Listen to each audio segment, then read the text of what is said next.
ഈ നടൻ ദിലീപിനെതിരെ ഇന്നും ആക്രമിക്കുന്ന കല്ലെറിയുന്ന ആളുകൾക്ക് ഒരു ദിവസം മറുപടി കിട്ടും. ഒരു സംശയവുമില്ല. ശ്രീ ദിലീപ് രാമലീലയിൽ തിരിച്ചു വന്നതുപോലെ നായകനായി അഗ്നിശുദ്ധി തെളിയിച്ച് തിരിച്ചു വരും.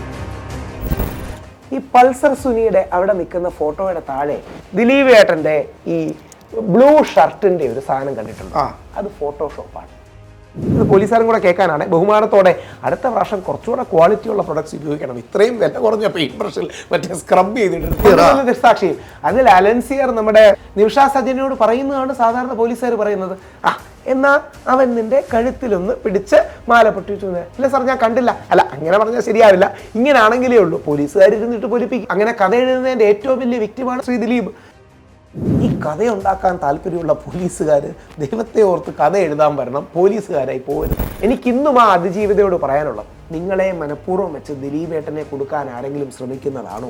നമ്മളടക്കമുള്ള സാധാരണ ജനങ്ങളെ അതിജീവിതയോടുള്ള ബഹുമാനം മുതലാക്കി പറ്റിച്ചതല്ലേ കാര്യം? ആ മനുഷ്യൻ 85-86 ദിവസം ഒരു കുറ്റവും ചെയ്യാതെ ജയിലിൽ കിടന്ന നിരപരാധിയായ ഒരാളാണ്. ഞാൻ ആ കേസ് മുഴുവൻ പഠിച്ചിട്ടുണ്ട്. ചുമ്മാ ഫാബ്രിക്കേഷനാണ്. ശ്രീ ദിലീപ് 4 പോലീസുകാരെ കൊല്ലാൻ ശ്രമിച്ചു എന്ന് പറഞ്ഞാണ് രണ്ടാമത് വീണ്ടും അന്വേഷണത്തിന്റെ കാര്യങ്ങൾ തുടങ്ങിയത്. ആ കേസിന് എന്തെങ്കിലും ഫോളോ അപ്പ് കേട്ടിട്ടുണ്ടോ? എന്താ പോലീസുകാരുടെ ജീവന് വിലയില്ലേ? ചുമ്മാ തള്ളുകയാണ്. സത്യം ഇന്നല്ലെങ്കിൽ നാളെ ജയിക്കും. സത്യം ഇന്നല്ലെങ്കിൽ നാളെ ജയിക്കും. അതാണ് സത്യത്തിന്റെ ശക്തി. ഈ ദിലീപ് എന്ന് പറയുന്നത് മലയാള സിനിമ ഇൻഡസ്ട്രിയിലെ ഏറ്റവും നല്ല ഓർഗനൈസറും ഏറ്റവും കാര്യമായിട്ട് കാര്യങ്ങൾ നടത്തുകയൊക്കെ ചെയ്യുന്നതാണ്. നമ്മൾ പണ്ട് സ്ഥിരം പറയുന്നത് നമ്മുടെ സൂപ്പർ സ്റ്റാറുകൾ വേറൊരു ലെവലാണ്. ആ ജനപ്രിയ നായകനെ ഒരു ഡബിൾ ജനപ്രിയ നായകനായി അദ്ദേഹത്തിന് തിരിച്ചു വരാൻ കഴിയട്ടെ. രാഹുൽ ഈശ്വർ ഇത് പറയുമ്പോൾ പോലും പ്രേക്ഷകരാണെങ്കിൽ നമ്മളെല്ലാവരും മനസ്സിലാക്കേണ്ട കാര്യം, ഈ ദിലീപ് എന്ന് പറയുന്ന നടൻ ഓരോ ആൾക്കാരെ സഹായിച്ചത് നമ്മൾ മറക്കാതിരിക്കാൻ പറ്റില്ല. ഒരുപാട് നമ്മൾ ഇന്ന് കൊണ്ടുവന്ന ഒരു വലിയ generation of Malarvadi arts club അടക്കമുള്ള ഇവരെ എല്ലാം ബ്രില്യൻ്റ് ആയി ദിലീപേട്ടൻ സപ്പോർട്ട് ചെയ്തല്ലേ.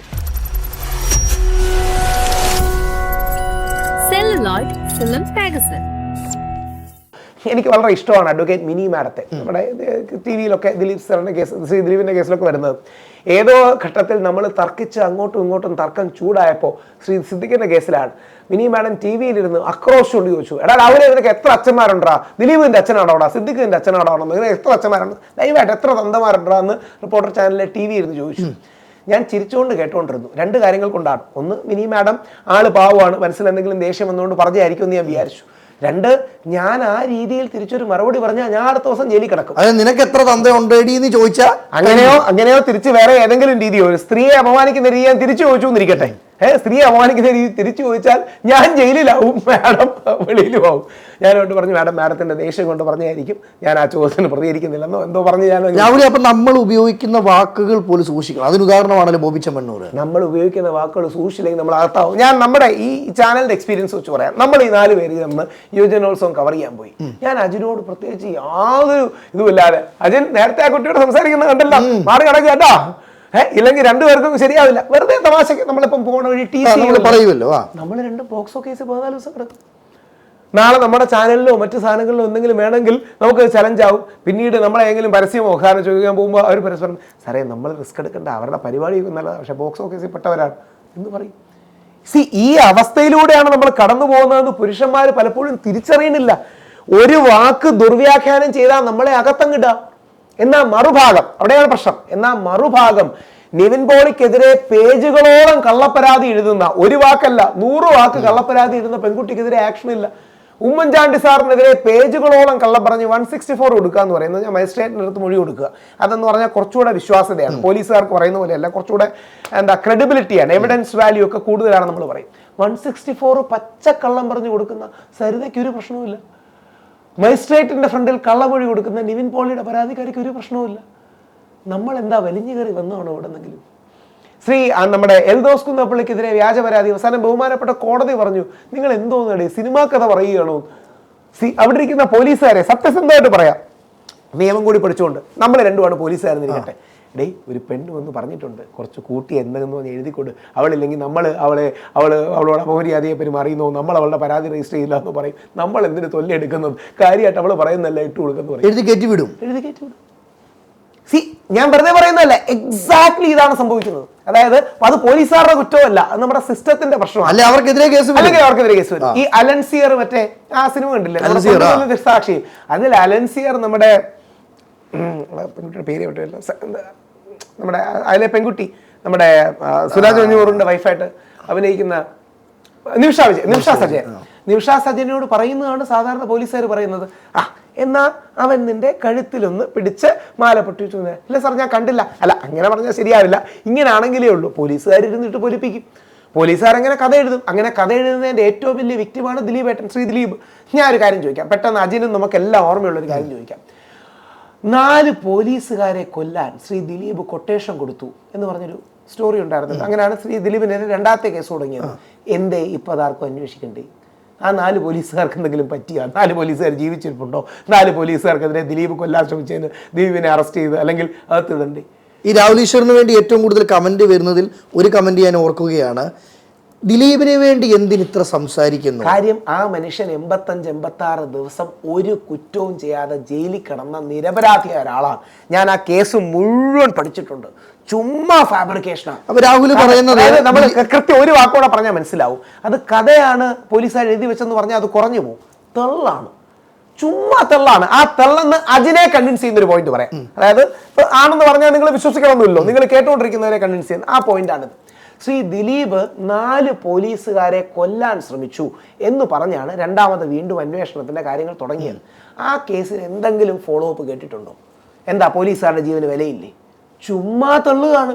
കാര്യം 4 പോലീസുകാരെ കൊല്ലാൻ ശ്രമിച്ചു എന്ന് കോടതി പോയി പോലീസ് പറയുകയാണെങ്കിൽ കോടതിക്ക് അന്വേഷിക്കണ്ട എന്ന് പറയാൻ പറ്റൂല. ഇല്ല. അതായത് കോടതിയിൽ ഇരിക്കുന്ന ജഡ്ജി ഇവൻ തെള്ളാണല്ലോ ഭഗവാനെ, ഇവൻ കള്ളനാണല്ലോ എന്ന് പോലീസുകാരനെ നോക്കി ക്രൂരമായി നോക്കിയാൽ പോലും ജഡ്ജിക്ക് അങ്ങനെ അല്ല എന്ന് പറയാൻ പറ്റില്ല. ഏതുപോലെ എന്ന് പറഞ്ഞാൽ നമ്മുടെ മീഡിയക്കാർ റൺ ബേബി റണ്ണിൽ ഏറ്റവും നമ്മളെ മീഡിയക്കാർക്ക് ഡിഫമേഷൻ വരാതിരിക്കാൻ നമ്മൾ എന്ത് പറയുമെന്ന് അറിയാമോ? ഉണ്ടത്രേ. അതാണ് ബിജു മേനോൻ. അത് ഭയങ്കര ഒരു കാര്യമാണ്. അതായത് ദിലീപ് പോലീസുകാരെ കൊല്ലാൻ ശ്രമിച്ചിട്ട് ഉണ്ടത്രേ എന്ന് പറഞ്ഞാൽ നാളെ ദിലീപിന് കേസ് കൊടുക്കാൻ പറ്റില്ല. ദിലീപ് കേസ് കൊടുത്തു പോകുമ്പോൾ അവർ കോടതിയിൽ പോയി പറയും, സാർ ഞങ്ങൾ ദിലീപ് കൊല്ലാൻ ശ്രമിച്ചുള്ളൂ പറഞ്ഞില്ല, കൊല്ലാൻ ശ്രമിച്ചിട്ട് ഉണ്ടത്രേ. ഉണ്ടത്രേ എന്ന് പറഞ്ഞാൽ സമൂഹത്തിൽ അങ്ങനെ ചില ആൾക്കാർക്ക് അഭിപ്രായമുണ്ട്, അങ്ങനെ ഒരു ആരോപണം ഏറി നിൽക്കുന്നുണ്ടത്രേ എന്ന് മാത്രമേ ഉള്ളൂ. ഈ ഉണ്ടത്രകളാണ്, ഉണ്ടയില്ലാ വെടികളാണ് ശ്രീ ദിലീപിനെതിരെ ഈ കേസിൽ മുഴുവൻ ഉണ്ടായിരിക്കുന്നത്. ഈ നടൻ ദിലീപിനെതിരെ ഇന്നും ആക്രമിക്കുന്ന കല്ലെറിയുന്ന ആളുകൾക്ക് ഒരു ദിവസം മറുപടി കിട്ടൂല. ഒരു ദിവസം മറുപടി കിട്ടുമെന്ന് മാത്രമല്ല, കേസിന്റെ വിധിന്യായം വരുമ്പോൾ നമ്മുടെ ചാനൽ ചർച്ചകളിലെ ചാനൽ അവതാരകർക്കടക്കം പലരും തലയിൽ മുണ്ടിട്ട് നടക്കേണ്ടി വരും. ഇത് ഉറപ്പാണോ? 100%. ഇത് ഇത്ര ഉറപ്പിച്ച് എന്താണ് ഇത്ര ഉറപ്പിച്ച് പറയുന്നത്? പറയുന്ന കാര്യം മുഴുവൻ പച്ചക്കള്ളമാണ്. ഇനി ആ ഉറപ്പ് ശ്രീ അജിനെ ചിലപ്പോൾ ഞാനൊരു കോൺഫിഡൻസിന് ഞാൻ അങ്ങ് വെറുതെ പറയുന്നതാണെങ്കിലും അതാവാമല്ലോ, ജനങ്ങൾക്ക് ചിന്തിക്കാം. അങ്ങനെ ആവാം. ജനപ്രിയ നായകനാണ്, സപ്പോർട്ട് ചെയ്യുന്നു, ദിലീപ് എനിക്ക് വ്യക്തിപരമായി ഇഷ്ടമാണ്, അപ്പൊ അങ്ങനെയൊക്കെ ആവാമല്ലോ. അങ്ങനെ അപ്പൊ അതുകൊണ്ടാണ് വേണ്ട, നമുക്ക് തെളിവ് വെച്ചു പോവാം. നമ്മുടെ കണ്ണിനെയാണല്ലോ നമ്മൾ വിശ്വസിക്കുന്ന ഒരു തെളിവ്. ശ്രീ അജിന്, ഇവരുടെയൊക്കെ എന്താ പേര്? അദ്ദേഹത്തിന്റെ നിതിനും ഗോകുലിനും നിങ്ങളിപ്പോ ഒരുപാട് വീഡിയോ ഒക്കെ ചെയ്യുന്നതാണല്ലോ. നിങ്ങൾക്ക് കൺവിൻസ്ഡ് ആകുന്ന ഒരു തെളിവ് ഞാൻ തരാം. ഈ തെളിവാണ് ഏഷ്യാനെറ്റ് മുതൽ അങ്ങനെ കയ്യിലെടുക്കാം, എന്നിട്ട് ഡീറ്റെയിൽ ആയിട്ട് പിന്നെ കാണിച്ചിരുന്നാൽ മതി. ഏഷ്യാനെറ്റ്, മനോരമ, ദേശാഭിമാനി അടക്കമുള്ള എല്ലാ സാധനങ്ങളിലും പോലീസുകാർ തന്നെ താല്പര്യത്തോടെ ഫോട്ടോഷോപ്പ് ചെയ്തിട്ടതാണ്. ഇനി ജസ്റ്റ് അതൊന്നുകൂടെ നോക്കണം. അതായത് ദിലീപേട്ടന്റെ പുറകിലുള്ള വണ്ടിയും പൾസർ സുനിയുടെ സൈഡിലുള്ള വണ്ടിയും 2ആണ്.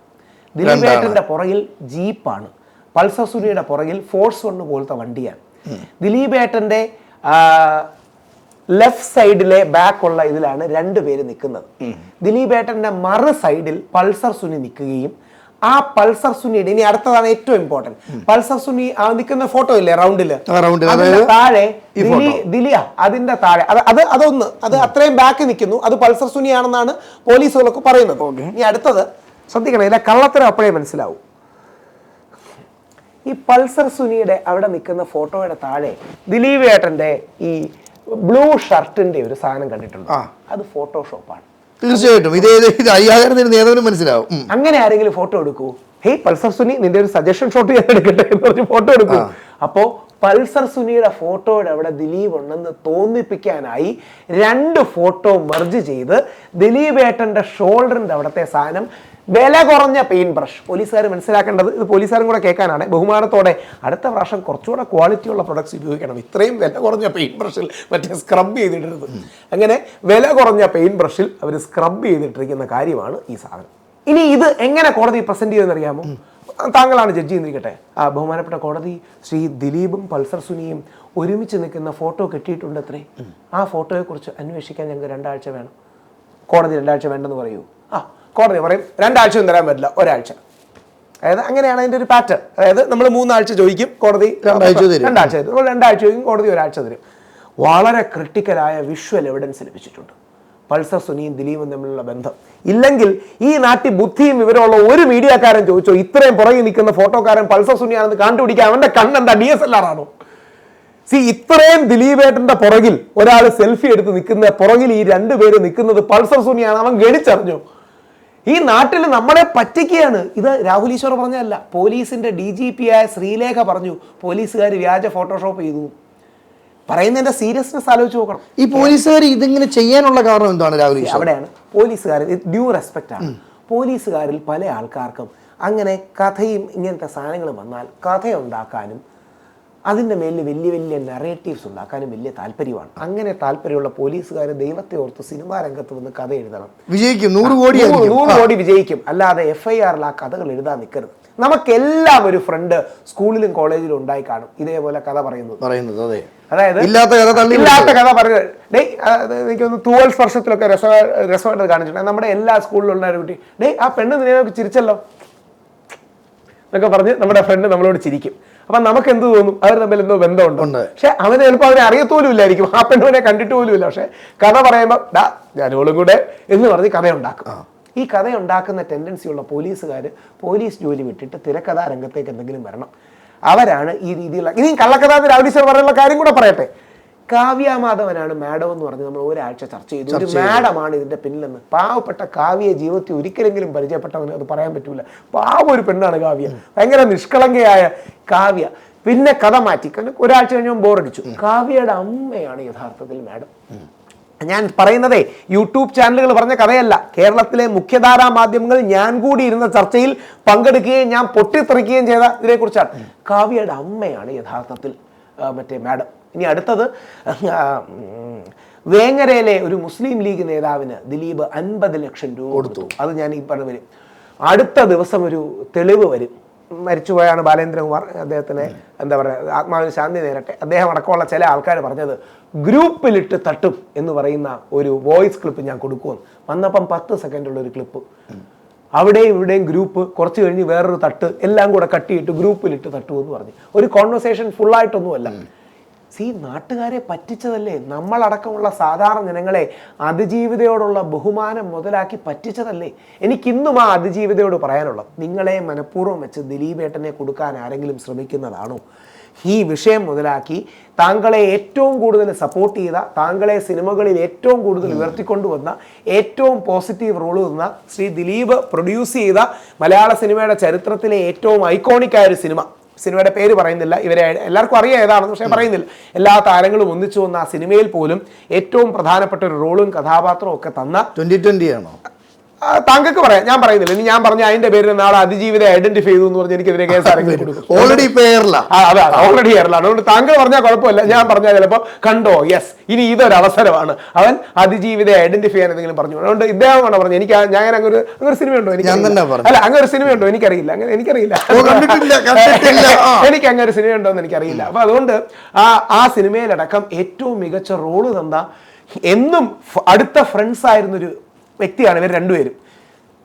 ദൗർഭാഗ്യവശാൽ രണ്ടുപേരും 2 വഴിക്ക് പോയി, അല്ലെങ്കിൽ ഫൈറ്റായി, പരസ്പരം യോജിപ്പില്ലാത്ത കാര്യങ്ങളായി. ശ്രീ ദിലീപേട്ടൻ ശ്രീമതി മഞ്ജു വാര്യരുമായിട്ട് സ്പ്ലിറ്റപ്പായി, കാവ്യ മാധവനെ കല്യാണം കഴിച്ചു, വേറെ ലൈഫായി. എല്ലാവരുടെയും ലൈഫിൽ ഒരു റീസ്റ്റാർട്ട് ആവശ്യമാണ്, ഒരു കാര്യം നമുക്കല്ല. We all deserve a new start. New ന്യൂ സ്റ്റാർട്ടിന് വേണ്ടി ഈ വിധിന്യായം വരുമ്പോഴെങ്കിലും എല്ലാവർക്കും പോകാൻ കഴിയട്ടെ. ശ്രീ ദിലീപേട്ടൻ അഗ്നിശുദ്ധി നടത്തി തിരിച്ചു വരുമെന്ന കാര്യത്തിൽ എനിക്ക് യാതൊരു സംശയവുമില്ല. അദ്ദേഹം അങ്ങനെ അഗ്നിശുദ്ധി നടത്തി തിരിച്ചു വരുമ്പോൾ ഈ മാധ്യമങ്ങളെല്ലാം മാപ്പൊന്നും പറയണ്ട, ദിലീപേട്ട ഞങ്ങൾക്ക് ഒരു അബദ്ധം പറ്റിയെന്ന് പറയാം. അതെങ്ങനെ പറയും രാഹുൽ ഈശ്വർ? ഞാനൊരു മാധ്യമക്കാരനാണ്. നമ്മൾ ഉൾപ്പെടെ ദിലീപേട്ടനെതിരെ തിരിഞ്ഞാലും ദിലീപേട്ടൻ നാളെ ന്യായം കിട്ടി തിരിച്ചു വന്നാലും നമ്മൾ എഴുതും ദിലീപേട്ടനായിരുന്നു ഉയിര്, അല്ലേ? അല്ല, ദിലീപേട്ടൻ ഉയരെന്നൊന്നും പറഞ്ഞില്ലെങ്കിലും ഞങ്ങളുടെ എല്ലാം ഭാഗത്തു നിന്നും ഒരു തെറ്റുണ്ടായി. രാഹുൽ ഈശ്വർ ഇത് പറയുമ്പം പോലും പ്രേക്ഷകരാണെങ്കിലും നമ്മളെല്ലാവരും മനസ്സിലാക്കേണ്ട കാര്യം ഈ ദിലീപ് എന്ന് പറയുന്ന നടൻ ഓരോ ആൾക്കാരെ സഹായിച്ചത് നമ്മൾ മറക്കാതിരിക്കാൻ പറ്റില്ല. ഒരുപാട്. ഈ ദിലീപ് എന്ന് പറയുന്നത് മലയാള സിനിമ ഇൻഡസ്ട്രിയിലെ ഏറ്റവും നല്ല ഓർഗനൈസറും ഏറ്റവും കാര്യമായിട്ട് കാര്യങ്ങൾ നടത്തുകയൊക്കെ ചെയ്തതാണ്. നമ്മൾ പണ്ട് സ്ഥിരം പറയുന്നത് നമ്മുടെ സൂപ്പർ സ്റ്റാറുകൾ വേറൊരു ലെവലാണ്. അതായത് മോഹൻലാൽ, മമ്മൂട്ടി, ശ്രീ സുരേഷ് ഗോപി, ഇവരൊക്കെ ഒരു അപ്പുറത്തെ ലെവലാണ്. അതായത് അൺടച്ചബിൾ വേറൊരു ലെവലാണ്. ശ്രീ ദിലീപേട്ടനിൽ തൊട്ട് തുടങ്ങുന്നതാണ് എല്ലാവർക്കും ആക്സസിബിൾ ആയ ഒരു ലെവൽ. ഒരുപാട് പേർക്ക് അവസരം കൊടുത്തിട്ടുമുണ്ട്. എത്ര പേരെയാണ് ശ്രീ ദിലീപേട്ടൻ കൊണ്ടുവന്നത്. നമ്മൾ ഇന്ന് കൊണ്ടുവന്ന ഒരു വലിയ generation of Malarvadi arts club അടക്കമുള്ള ഇവരെ എല്ലാം ബ്രില്യൻ്റ് ആയി ദിലീപേട്ടൻ സപ്പോർട്ട് ചെയ്തതല്ലേ. ശ്രീ ദിലീപേട്ടൻ്റെ ആ നന്മ ഏതാണ്? ആ നന്മ കൊണ്ടല്ല ഞാൻ അദ്ദേഹത്തെ സപ്പോർട്ട് ചെയ്യുന്നത് കേട്ടോ. അദ്ദേഹത്തിന്റെ കേസ് നീതിയായതുകൊണ്ടാണ്. ദിലീപ് ഇത് വേറൊരു വിഷയമാണ്. അതായത് ശ്രീ ദിലീപിന്റെ ഭാഗത്താണ് പൂർണ്ണമായ ന്യായം, പൂർണ്ണമായ നീതി. അതുകൊണ്ടാണ് അദ്ദേഹത്തെ സപ്പോർട്ട് ചെയ്യുന്നത്. പക്ഷേ ശ്രീ ദിലീപ് എന്ന മനുഷ്യന്റെ നന്മ, ശ്രീ ദിലീപിന് വേറെ ആൾക്കാർ, ചില ആൾക്കാർ അങ്ങോട്ടും ഇങ്ങോട്ടും ദിലീപേട്ടൻ വെഞ്ച്ഫുൾ ആണെന്നൊക്കെ പറയാറുണ്ട്, എനിക്കറിയില്ല. പക്ഷേ ശ്രീ ദിലീപിൻ്റെ നന്മ, പോസിറ്റിവിറ്റി, ആൾക്കാരെ ഹെൽപ്പ് ചെയ്യാനുള്ള കാര്യം, ഇത്തരം കാര്യങ്ങൾ ഇതെല്ലാം മറന്നുകൊണ്ട് ഒരു വ്യാജ കേസോ വ്യാജ ആരോപണമോ ഏതെങ്കിലും പോലീസുകാർ എഴുതി വെച്ചുകൊണ്ട് അവരെ അങ്ങനെ ടാർഗറ്റ് ചെയ്ത് ടാർണിഷ് ചെയ്യുന്നതിന് എന്ത് അർത്ഥമാണ്? എന്തൊക്കെ കള്ളങ്ങളാണ് പറയുന്നത്. കള്ളം പറയുന്നതിന് എന്തെങ്കിലും മടിയും മര്യാദയും ഉണ്ടോ? നിരന്തരമായി കള്ളങ്ങൾ മാധ്യമങ്ങൾ പറയുകയാണ്. കാലഘട്ടം തെളിയിക്കട്ടല്ലേ? അല്ല, ഒരുപാട് കാലഘട്ടമൊന്നും അല്ല, 3 മാസത്തിനുള്ളിൽ തെളിയും. അതായത് കേസ് അവസാന ഘട്ടത്തിലാണ്. അവസാനം ഈ ഇതിന്റെ സീരിയസ്നെസ് എന്താ അറിയാമോ? ഒരു വനിതാ ജഡ്ജിയാണ് ഇത് കേൾക്കുന്നത്. അപ്പൊ ജഡ്ജിയുടെ പേര് പറയാം, എല്ലാവർക്കും അറിയാവുന്നതുകൊണ്ട് ഹണി എം വർഗീസ് ആണ് ഈ ജഡ്ജി കേൾക്കുന്നത്. അതായത് ഈ ഹണി വർഗീസ് എന്ന മാഡത്തെ എനിക്ക് ഏറ്റവും വലിയ ആദരവും ബഹുമാനവും അതാണ്. ചുറ്റും നിന്ന് മാധ്യമങ്ങൾ അവരെ വെടിവെച്ചിട്ടും കണ്ണിൽ കണ്ട എല്ലാവരും അവരെ ചീത്ത പറഞ്ഞിട്ടും അവർ നീതിയുടെയും ന്യായത്തിന്റെയും സത്യത്തിന്റെയും കൂടെ നിന്നത്. ഇല്ലെങ്കിൽ ശ്രീ ദിലീപിന് ഈ നീതി കിട്ടില്ലായിരുന്നു. ഒരു പുരുഷ ജഡ്ജി ആണെങ്കിൽ ചിലപ്പം തകർന്നു പോയി. അതായത് പുരുഷ ജഡ്ജി ആണെങ്കിൽ ഞാൻ സ്ത്രീ വിരുദ്ധനാണെന്ന് കേൾക്കാതിരിക്കാൻ വേണ്ടി അവൻ എന്ത് പറയും? ദിലീപ് ആണെങ്കിൽ ജയിലിൽ കിടക്കട്ടെ, വേണമെങ്കിൽ സുപ്രീം കോടതി പോയി നീതി കിട്ടട്ടെ. എനിക്ക് ചീത്ത കേൾക്കണ്ടല്ലോ.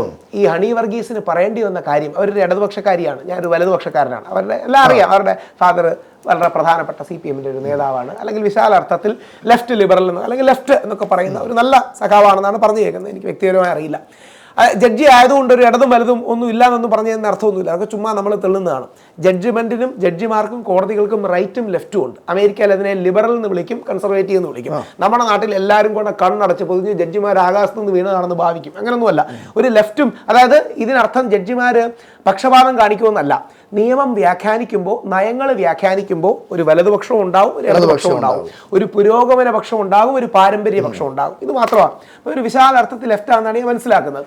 അപ്പോൾ ജഡ്ജി ഹണി വർഗീസിന്റെ ധൈര്യം എന്ന് പറഞ്ഞാൽ അവർ അവസാനം കോടതി പറയേണ്ടി വന്നു, ഈ കേസിൽ എൻ്റെ 12 വയസ്സുള്ള മോളെ ഒഴിച്ച് എല്ലാവരെയും ഈ TV ചാനലുകാർ അവമാനിച്ചു.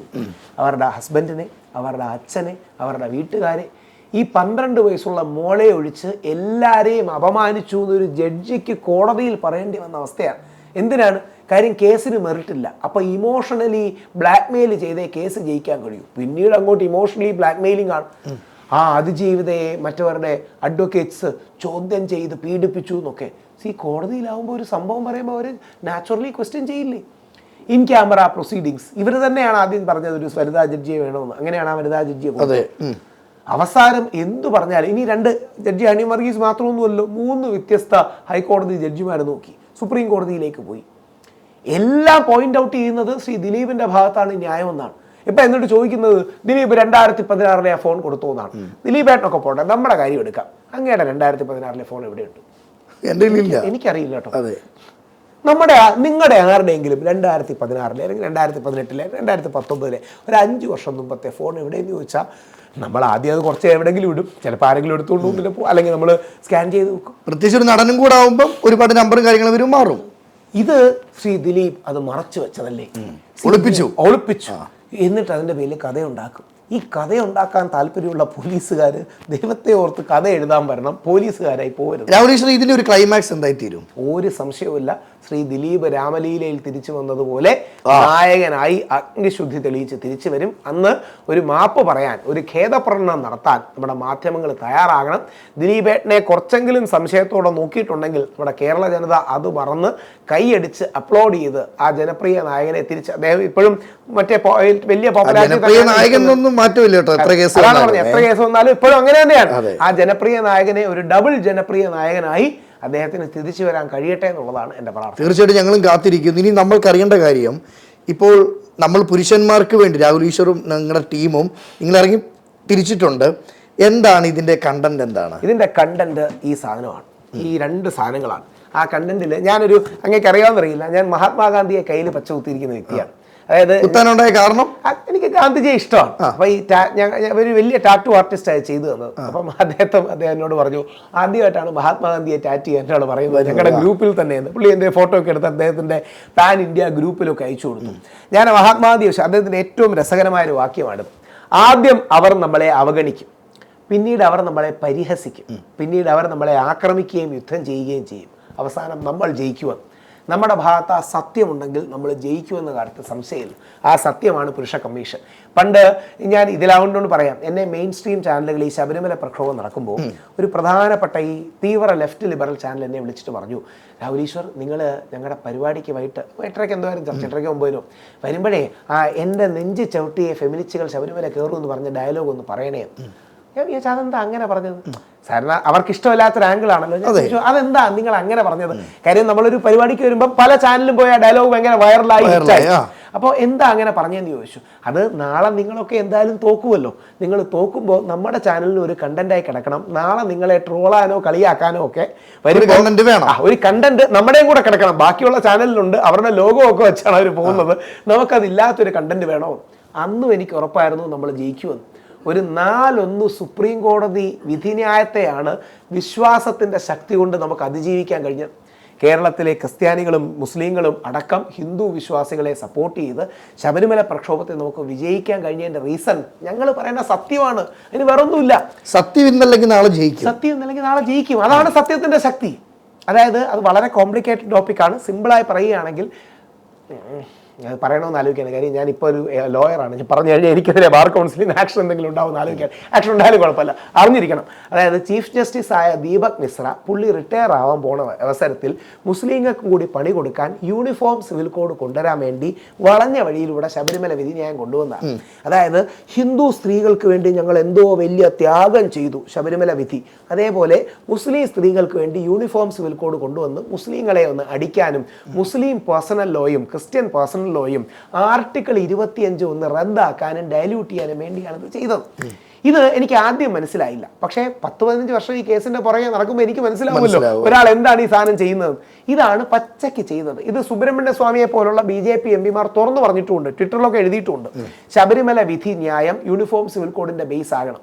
ഈ യൂണിഫോം സിവിൽ കോഡിന്റെ അടിസ്ഥാനം എന്ന് പറഞ്ഞാൽ മുസ്ലിം ജനസംഖ്യ ക്രമാതീതമായി കൂടുന്നു എന്ന തെറ്റിദ്ധാരണ കാരണം ഹിന്ദു സമൂഹത്തിലെ സവർണ ഹിന്ദുക്കളിലെ ഞങ്ങളുടെ ഇടയിലുള്ള ഈ ബ്രാഹ്മണിക്കൽ ഹാർഡ് ലൈനേഴ്സ്, ബ്രാഹ്മണർ 99% നല്ലവരാണ്, പക്ഷേ ഈ 1% തീവ്ര സ്വരക്കാർ ഞങ്ങളുടെ ഇടയിലുള്ളവർ മുസ്ലിം പേഴ്സണൽ ലോയെയും ക്രിസ്ത്യൻ പേഴ്സണൽ ലോയെയും റിലീജിയസ് പേഴ്സണൽ ലോയെയും ആർട്ടിക്കിൾ 25 ഡയല്യൂട്ട് ചെയ്യാൻ വേണ്ടി യൂണിഫോം സിവിൽ കോഡ് കൊണ്ടുവരാൻ ശ്രമിക്കുകയാണ്.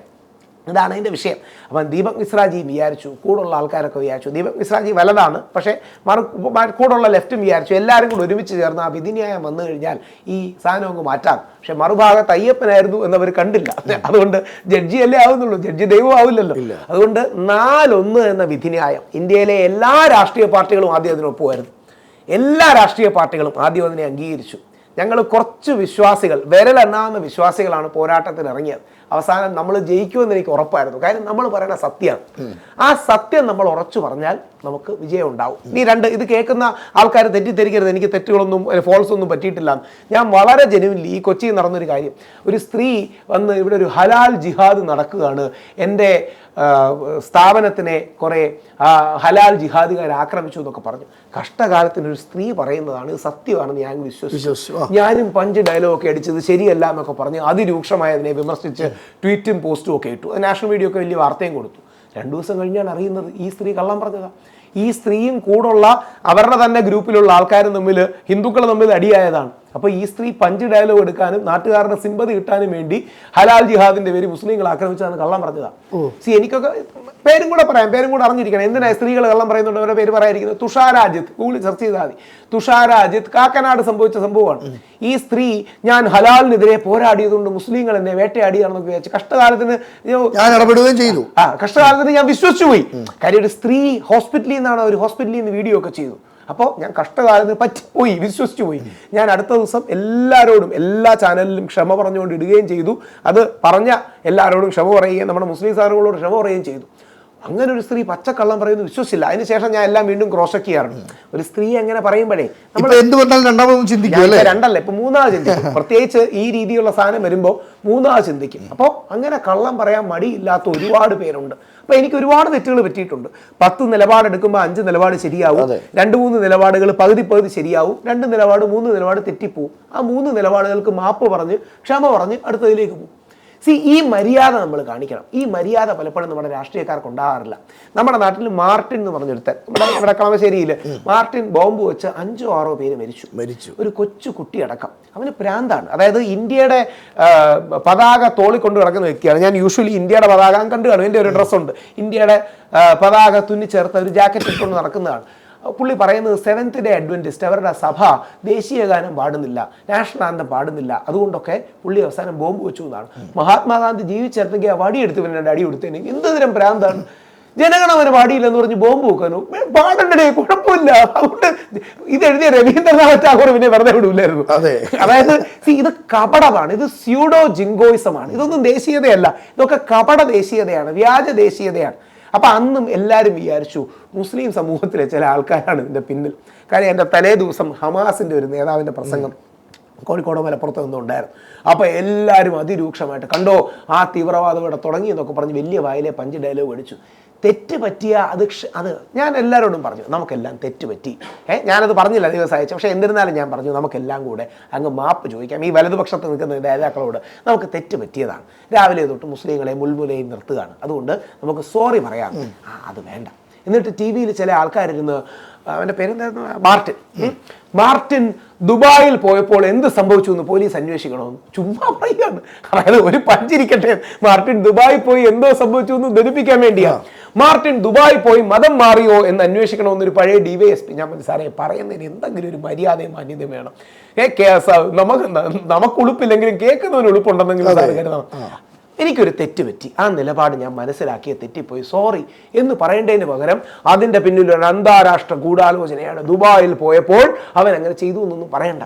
ആ മാർട്ടിൻ തന്നെ ദൈവം സഹായിച്ചാണ് കേട്ടോ. അതാണ് മാർട്ടിൻ ബോംബ് വെച്ച് കൊന്നത്, അവനെ തൂക്കിലിടണം, അത് വേറെ. പക്ഷേ ദൈവം സഹായിച്ച അന്ന് തന്നെ മാർട്ടിൻ ഫേസ്ബുക്കിൽ കൺഫസ് ചെയ്യുകയും പോലീസിന് പിടികൊടുക്കുകയും ചെയ്തു.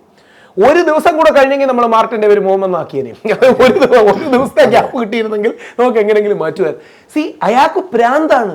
ദേശീയ ഗാനം പാടുന്നില്ലെന്നും ദേശീയതയെന്ന് മാറിപ്പോകുന്നു എന്നും പറഞ്ഞ് കുട്ടികളടക്കമുള്ള സ്ഥലത്ത് ബോംബ് വെക്കാൻ ഇയാൾക്ക് എന്ത് തരം ഭ്രാന്താണ്? നമ്മൾ എടുക്കുന്ന പല നിലപാടുകളും ജീവിതത്തിൽ തെറ്റായി പോവും.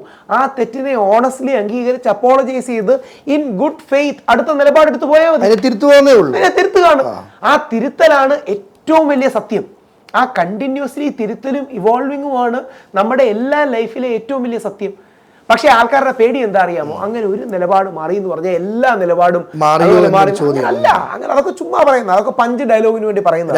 ഏതായാലും ഒത്തിരി സന്തോഷം കേട്ടോ. കാരണം ഞങ്ങൾക്ക് വേണ്ടി അല്ലെങ്കിൽ പുരുഷ സംഘടനകൾക്ക് വേണ്ടി മുൻകൈ എടുത്തതിന് എനിക്ക് ഒരു റിക്വസ്റ്റും കൂടെ പറഞ്ഞ് അവസാനിപ്പിക്കാം. ആ റിക്വസ്റ്റ് താങ്കളുടെ അടക്കമുള്ള ചാനലുകൾ ഒരുപാട് വ്യൂവർഷിപ്പ് ഉള്ള ചാനൽസ് ആണ്. അപ്പോൾ ഒരു പോള് നടത്തണം. യൂട്യൂബിൽ മറ്റേ കമ്മ്യൂണിറ്റി ഒരു പോള് നടത്താം. ആ പോളിൽ ഒരു പുരുഷ കമ്മീഷൻ ആവശ്യമാണോ എന്നുള്ളൊരു പോള് നടത്തണം. എനിക്ക് ഉറപ്പുണ്ട് 75 മുതൽ 90% ആൾക്കാർ അത് വേണമെന്നായിരിക്കും പറയുക. അത് ജനങ്ങളിലേക്ക് എത്തിക്കുകയും മറ്റും വേണം. നമ്മുടെ അച്ഛന്, നമ്മുടെ സഹോദരന്, നമ്മുടെ മകന്, നമ്മുടെ സുഹൃത്തിന്, സ്ത്രീകൾക്കാണെങ്കിൽ നമ്മുടെ ഭർത്താവിന് ചെയ്യാൻ കഴിയുന്ന ഏറ്റവും വലിയൊരു നന്മ ഒരു കാശ് പോലും ചിലവില്ലാതെ നമ്മുടെ യൂട്യൂബ് ചാനലിലുള്ള ആ പോളാണ്. ആ പോളിലൂടെ കൂടുതൽ ജനങ്ങളുടെ അഭിപ്രായ സ്വരൂപീകരണം ഉണ്ടാകുകയും ഈ പുരുഷ കമ്മീഷൻ, ഈ മെൻസ് കമ്മീഷൻ അടക്കമുള്ള സാധനങ്ങൾ വരികയും അതിന് ശ്രീ എൽദോസ് കുന്നപ്പള്ളിയെ പോലെയുള്ള ഒരുപാട് പേർ മുമ്പിലോട്ട് വരികയും ചാണ്ടിയുമ്മരടക്കം ഒരുപാട് പേര് പിന്തുണയ്ക്കുമെന്നാണ് വിശ്വസിക്കുന്നത്. അങ്ങനെയുള്ള ആൾക്കാർ മുമ്പോട്ട് വന്ന് നടപ്പാക്കാൻ കഴിയട്ടെ. Thank you for the interview and ഈ കാര്യങ്ങൾ ജനങ്ങളിലേക്ക് കൂടുതൽ എത്തിക്കാനും അവരെ ഉണർത്താനും നമുക്ക് കഴിയട്ടെ. Thank you. രാഹുൽ ഈശ്വറിന്റെ ഓരോ വാക്കുകളിലും ഓരോ നിലപാടുകളിലും ഞങ്ങൾക്ക് തരാൻ പറ്റുന്ന ഒരു കാര്യം ഈ കയ്യടി മാത്രമേ ഉള്ളൂ കേട്ടോ. Thank you so much. വളരെ അപ്പം മുന്നോട്ടുള്ള യാത്രയിലും എല്ലാവിധ ആശംസകളും നേർന്നുകൊണ്ട് താങ്ക് യു.